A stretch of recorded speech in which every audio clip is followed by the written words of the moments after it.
Allez, bonjour à tous, bienvenue sur ma chaîne. Aujourd'hui, nouvelle vidéo sur laquelle on va faire la DCA du mois de mars 2024. Donc sans plus attendre, je vais vous montrer ce que j'ai fait côté historique. Donc ce mois-ci, vous voyez, le 7 mars 2024, donc aujourd'hui, j'ai acheté 85 parts du S&P 500 pour environ 2000 balles. Voilà. Donc ça faisait un petit moment que je n'avais pas acheté du SP 500, hein. Dernier temps, c'était en janvier 2024. Je ne compte pas celui de février parce que c'était de la réallocation après la vente de la vente de la position Nestlé de 50%, donc de 43 000 euros. Mais en DCA pur, le mois dernier, j'avais acheté du FTSE Europe. Bon, et ce mois-ci, je suis reparti sur du S&P 500. Alors les marchés sont très très très hauts. Ça, c'est vrai. Est-ce que ça va continuer à monter? J'en sais rien. Est-ce que ça va continuer? Est-ce que ça va baisser? J'en sais rien. Mais toujours est-il que je préfère quand même me diriger ce mois-ci sur le marché américain afin de garder quand même une certaine pondération assez forte sur le marché américain au niveau de mon portefeuille. Donc petit tour de l'allocation actuellement de mon portefeuille, hein. Donc ça n'a pas beaucoup évolué. Nestlé qui est toujours à 20-21%. Ça snack, hein, voire ça baisse un petit peu. Donc au final, j'avais bien fait de vendre parce que je crois que j'ai vendu à 94 ou 95 francs suisses. On doit être à 92 par là. Donc sur quasiment 100 000 balles au début, donc ça faisait quand même pas mal. Et après, on a toujours les ETF émergents qui tardent toujours à émerger ou sur lesquels je suis toujours en rouge. Je pense que je vais les dégager. Je pense que je vais les dégager. Alors ça m'embête de prendre une perte, surtout sur un ETF et surtout sur un type d'ETF un peu large, hein, parce que je suis pas allé chercher de la niche non plus, hein, donc on est sur les pays asiatiques, mais je sais pas, je le sens pas, ça stagne, ça baisse, ça stagne, ça baisse. Je pense que ça va dégager prochainement. Par contre, très bonne performance des ETF Bitcoin et Ethereum, vous pouvez le voir. Là, on est repassé un territoire positif pour moi, alors que c'était pas gagné, hein, parce que j'avais vraiment acheté quand c'était assez haut. Je l'ai regretté, j'ai mangé mon chapeau pendant pas mal de mois. Au final, ça se reprend. Je me demande même si je vais peut-être pas alléger un petit peu le Bitcoin, là, 61%. Je crois qu'il a 66 000 dollars, un truc comme ça. Je crois qu'il a fait la TH. Peut-être que ça va dégager. Enfin, dégager, du moins, peut-être préallouer un petit peu le cash.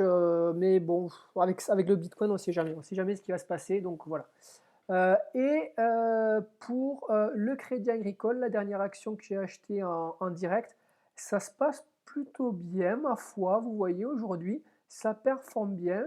On est en tout à 2,77% de P-value sur à peu près 60 balles de plus-value. Ça, j'ai dit, hein, à 5%, ça dégage parce que ça montera un niveau, voilà, on va arriver peut-être à les 13 par là.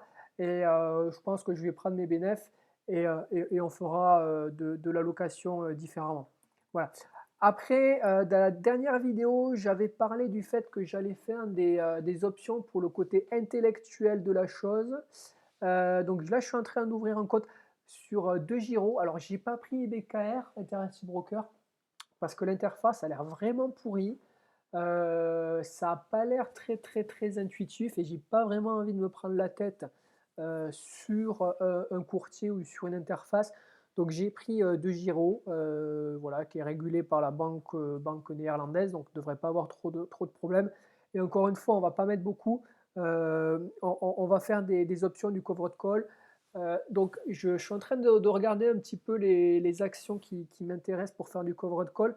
Je me tourne peut-être sur du Michelin et du Total parce que je les connais, je les ai en portefeuille, donc je connais un petit peu les cours.